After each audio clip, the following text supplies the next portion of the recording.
Les obligations convertibles sont des titres de créance négociables émis par des sociétés ou des banques qui permettent à leurs détenteurs de convertir une obligation pendant une certaine période dans une ou des actions de l'émetteur. Le ratio ou parité de conversion représente le nombre d'actions qu'il est possible d'acquérir avec un titre obligataire.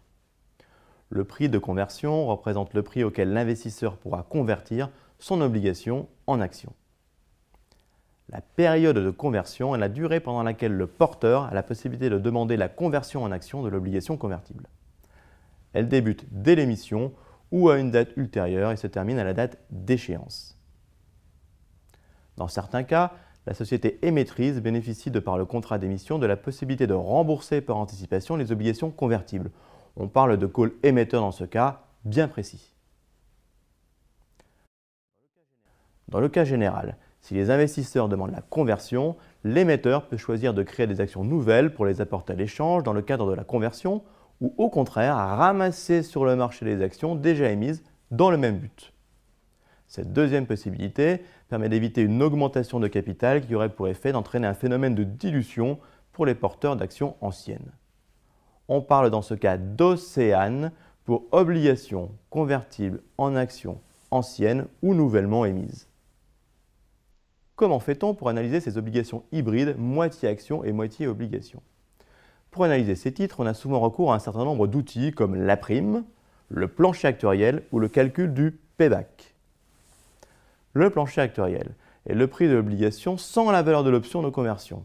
Pour l'évaluer, on peut par exemple actualiser tous les flux de l'obligation convertible à l'aide du taux de rendement d'une obligation classique du même émetteur de même durée.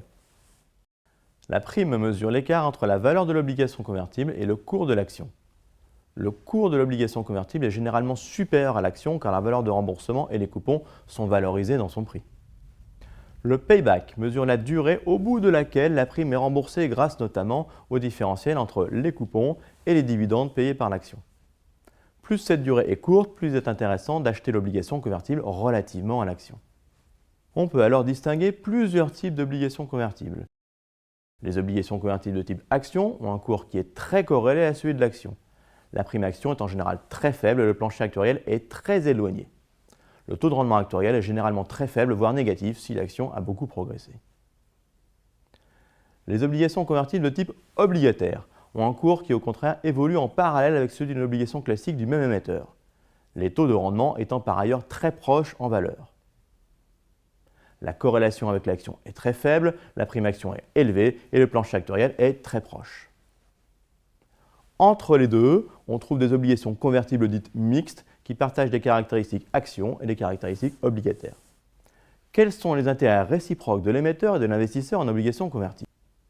L'intérêt pour l'émetteur est de pouvoir emprunter sur un niveau de taux inférieur à celui qu'il aurait pu obtenir en émettant une obligation classique en contrepartie de l'option de conversion vendue à l'investisseur.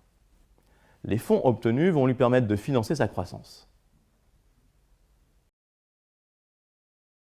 De l'autre côté, l'investisseur pourra, si la société émettrice dégage des résultats et si le cours progresse, en profiter en demandant quelques années plus tard des actions en échange des obligations détenues. L'intérêt de ces obligations pour les investisseurs réside aussi dans le fait que, en cas de baisse du sous-jacent, leur cours à taux de rendement inchangé va baisser moins vite que le cours de l'action et s'arrêter sur le plancher actuariel.